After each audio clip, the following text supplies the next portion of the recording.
नमस्कार साथियों, आप सभी का बहुत बहुत स्वागत है मेरे YouTube चैनल शिक्षा जगत पर। आज हम एक महत्वपूर्ण यहाँ पे बात करने वाले हैं। सबसे पहले हम जो बात करने वाले हैं साथियों कि हमारी जो वर्ग 2 है, क्योंकि बहुत सारे साथियों को बहुत लंबा समय हो गया वेट करते हुए कि आखिर उनकी जो प्रोसेस है ग्रेड 2 की ज्वाइनिंग की वह आगे क्यों नहीं बढ़ रही है। तो डेली बहुत सारे कमेंट्स आते हैं, फ़ोन कॉल्स आते हैं कि सर क्या करें, क्योंकि अब धीरे धीरे हमारा जो इंतज़ार है वो बहुत ज़्यादा हो चुका है। आपको मालूम है कि लगभग हम लोग ये सोच रहे थे कि फरवरी तक हमारी प्रोसेस स्टार्ट हो जाएगी और अप्रैल में हम लोगों को स्कूल मिल जाएंगे। तो डियर जो भी आप लोग मेरे साथी हैं, सभी जो जो मेरा वीडियो देख रहे हैं उनको मैं कंफर्म कर देना चाहता हूं कि आप लोगों की जो ज्वाइनिंग है वह ये मान के चलिए कि अप्रैल लास्ट या फिर आपकी जून में, मिड जून की हम बात कर सकते हैं कि ये दो कंडीशन मैंने आपको बताई है, या तो अप्रैल लास्ट या फिर जून जो है आपका वो मिड 15 जून के आसपास ये आपकी ज्वाइनिंग की डेट रहेगी जब आप अपना स्कूल में ज्वाइन कर लेंगे।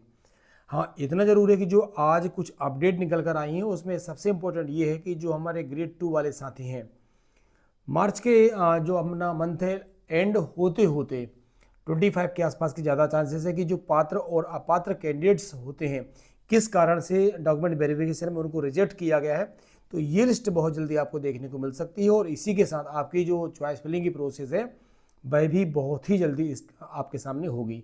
तो ये तो उन हमारे साथियों के लिए अपडेट है जो ग्रेड 2 में क्वालिफाई हैं और जो सिलेक्शन की दहलीज को पार कर चुके हैं, उन्हें केवल अपने स्कूल अब मिलना शेष रह गया है। लेकिन अब सबसे ज़्यादा इम्पोर्टेंट, जैसा कि आपने थंबनेल देखा है, जो ग्रेड 2 की नए सिरे से तैयारी करने वाले हैं, नए कैंडिडेट्स हैं, उनके मन में या फिर जो पहले एग्ज़ाम की तैयारी कर रहे हैं लेकिन क्वालिफाई किसी कारण से नहीं हो पाए, तो सबसे बड़ा डाउट उनके मन में ये चल रहा है कि सर ग्रेड 2 का सिलेबस क्या होगा, क्योंकि चयन परीक्षा ये मान के चलिए अब नहीं होना, केवल पात्रता परीक्षा होना है। हम आज ग्रेड 2 की बात कर रहे हैं। तो सबसे इम्पोर्टेंट अब ये हो जाता है कि ग्रेड 2 में भी हमारा पैटर्न क्या होगा, हमारे सिलेक्शन का बेस क्या होगा, आधार क्या होगा, क्योंकि सिलेबस क्लियर नहीं है तो कहीं ना कहीं मुश्किल तो होता है, लेकिन हमें अपनी तैयारी को कंटिन्यू भी रखना है। देखिए, दो पात्रता परीक्षाएं अभी तक हमारे यहाँ अलग अलग पैटर्न से हुई हैं, आपको ध्यान रखना। 2011-18 की बात करेंगे तो 150 का पात्रता परीक्षा में 150 का क्वेश्चन पेपर तो आता है, लेकिन अगर हम 2011-18 की बात करते हैं तो आपका जो सब्जेक्ट था भाई, ग्रेड 2 की बात कर रहे हैं हम, केवल वो हमारा सब्जेक्ट 60 मार्क्स का आता था। बताऊंगा 90 का भी हो जाता, लेकिन वो 60 का रहा है। किस तरीके से? अगर हम चाइल्ड डेवलपमेंट, बाल विकास की बात करें, हिंदी की बात करें और इंग्लिश की बात करें, अगर मान लीजिए हिंदी हमारा फर्स्ट लैंग्वेज है, सेकेंड हमारी इंग्लिश हो जाती है, थर्ड हमारा बाल विकास हो जाता है, तो 30-30 नंबर 30 मार्क्स के ईच में आता पोर्शन, तो 90 नंबर हमारे ये हो जाते हैं। प्लस क्या होता था पहले, जो पहले की बात कर रहा हूँ मैं 2011 और 18, तो अब हमारे बचते हैं कितने, 60 नंबर। तो 60 नंबर का आपका पर्टिकुलर सब्जेक्ट पूछा जाता है। क्लियर हो रहा है? तो लेकिन जैसे कोई इंग्लिश वाला है तो इंग्लिश वाले को वहाँ पे 90 नंबर हो जाते हैं, 90 मार्क्स हो जाते थे। क्यों? क्योंकि 60 नंबर का उनका इंग्लिश का सब्जेक्ट है और 30 नंबर का उनको सेकेंड लैंग्वेज के रूप में मिल जाता था। लेकिन कोई साइंस वाला है, मैथ वाला बच्चा है, अदर संस्कृत वाले हैं, या कोई भी आप आर्ट्स वाले जो कला के सब्जेक्ट्स होते हैं, तो उनका तो 60 नंबर का सब्जेक्ट होता था, 30 की हिंदी, 30 की इंग्लिश या फिर संस्कृत, और इसी तरीके से आपका 30 का बाल विकास होता था। लेकिन अभी रिसेंटली जो हमारे एग्जाम हुए हैं 22-23 में, तो आपको मालूम है कि यहाँ पे पैटर्न पूरा आपको चेंज मिला है। किस तरीके से कि 150 आपके टोटल तो होते हैं, लेकिन जो हमारा पार्ट ए था उसको 30 मार्क्स में डिवाइड कर दिया गया है और 120 का आपका सब्जेक्ट आता है। तो अब ये दोनों चीज़ें थोड़ी सी आपको परेशान कर रही होंगी। अगर हम मैथ वाले स्टूडेंट्स की बात करेंगे तो मैथ वालों को क्या है कि मेंस में आपने देखा था कि मैथ में आपको फिजिक्स और केमिस्ट्री भी देखने को मिली थी। तो ये सारी चीज़ें कहीं ना कहीं हमारे जितने भी तैयारी करने वाले स्टूडेंट्स हैं, आने वाले साथी हैं, उनके मन में ये चीज़ें उनको लेके बहुत परेशान कर रही हैं। तो मैं आपको बता दूं कि देखिए, और ये सारी चीज़ें हर शिक्षक, भले ही मैं हूं या कोई भी हो, सभी अपने अनुमान के आधार पर अभी आपकी मदद कर रहे हैं।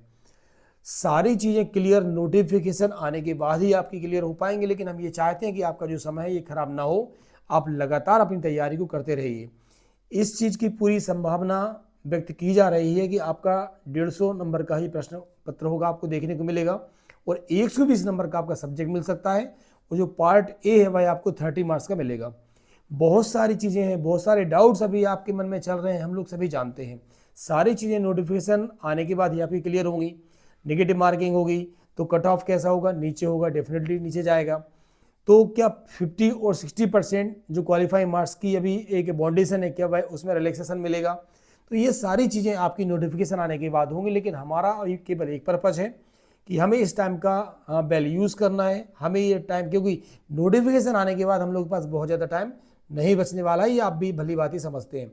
बार बार वही बात करते हैं कि या तो आपका 120 का सब्जेक्ट रहेगा, जिस तरीके से कि अभी करंट में एग्जाम होते रहे हैं, आपका 120 का सब्जेक्ट रहेगा, 30 मार्क्स की आपकी बाकी चीज़ें रहने वाली हैं, जिसमें कि आपकी हिंदी है, चाइल्ड डेवलपमेंट है, रीजनिंग है, ये सारी चीज़ें।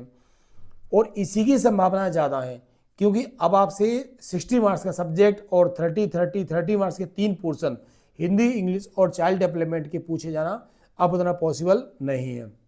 हालांकि फिर वही बात है, सारी चीज़ें आपकी क्लियर कब होंगी? सारी चीज़ें आपकी नोटिफिकेशन आने के बाद क्लियर हो जाएंगी। अप्रैल में आपको नोटिफिकेशन भी आपका, और हो सकता है कि 15 अप्रैल के पहले आपका नोटिफिकेशन आपको देखने को मिल सकता है। तो अच्छी आपकी रणनीति यही है, स्ट्रेटेजी यही है कि आप अपने सब्जेक्ट पर फोकस करिएगा। तो अलग अलग सब्जेक्ट वाले अपने सब्जेक्ट की रणनीति को अलग अलग बनाकर तैयारी को जारी रखिएगा। ये अपडेट थी साथियों। यदि आपके किसी भी प्रकार के क्वेश्चन हैं तो डेफिनेटली आप लोग कमेंट्स बॉक्स में पूछ सकते हैं। आपके सभी क्वेश्चन के आंसर देने की मैं पूरी कोशिश करूंगा। और एक अच्छी बात और बता दूं कि जो ग्रेड 2 के हमारे साथी हैं, ग्रेड 3 के साथी हैं, जो नई सिरे से तैयारी करना चाह रहे हैं, तो कल से या परसों से मेरे अब NCERT जो हमारी बुक होती है NCERT, उसका एक सेशन में स्टार्ट करने जा रहा हूँ। साइंस है, इंग्लिश है, ग्रेड 2 की बात करूं, और सोशल साइंस, ये 3 सब्जेक्ट में आपको मेरे लेक्चर कल से ही NCERT बुक पर बेस्ड मिलने वाले हैं। और ग्रेड 3 में भी आपको सबसे पहले मैं NCERT बुक में आपको बताने वाला हूं कि कौन कौन सी चीज़ें आपको पढ़ना है, क्या छोड़ना है। क्योंकि सबसे पहले इंपॉर्टेंट ये होता है, देखिए कोई भी सिलेबस होता है अथाह समुद्र होता है वह, लेकिन अभी आपको एक चीज़ क्लियर करना है कि हमें स्पेशलिस्ट बनना है किसी चीज़ का या सिलेक्शन लेना है। मेरा मूल मंत्र होता है सिलेक्शन लीजिए, फिर हमें लाइफ टाइम पढ़ना है। बच्चों को पढ़ाने के लिए पढ़ना ही होता है। हम लोग अभी भी पढ़ते हैं, भले जॉब में आए हुए काफ़ी टाइम हो गया है। तो अभी हमारा टारगेट होना चाहिए कि हमें क्या पढ़ना है, ये सबसे इम्पोर्टेंट हुआ है। That is important for our selection, हमारे सिलेक्शन के लिए इम्पोर्टेंट है। क्योंकि इतना सारा मटेरियल आजकल प्रोवाइड करा दिया गया है आपको जब से यूट्यूब आया है। क्योंकि सारी चीज़ें, और एक नया जो स्टूडेंट्स होता है उसे नहीं पता होता है कि हमें क्या पढ़ना है, क्या छोड़ना है। यहाँ से जिसने जो बताया वो कलेक्ट कर लिया, इतनी सारी बुक्स आ गई हैं। तो जिस दिन हमारी अगर अंडरस्टैंडिंग इतनी डेवलप हो जाती है कि हमें क्या छोड़ना है और क्या पढ़ना है, यदि ये समझ में आ जाता है तो हमारे सिलेक्शन को कोई नहीं रोक सकता है। तो कल से ही NCERT की बुक में आपको मैं ये बताने वाला हूँ कि आप लोगों को उनमें से कौन कौन से पॉइंट पढ़ने, कौन से पॉइंट को छोड़ना है, बाकायदा आपको हाईलाइट किए हुए NCERT की बुक में यहाँ पे बताने वाला हूँ। उसको एक्सप्लेन मेरे तरीके से करूँगा। आपका काम ये रहेगा कि आप उनके नोट्स अच्छे से बनाते जाइएगा। ओके, तो आज के लिए केवल इतना ही। जो साथी नए हैं वह चैनल को सब्सक्राइब जरूर करें। आप सभी का बहुत बहुत धन्यवाद। Thank you so much.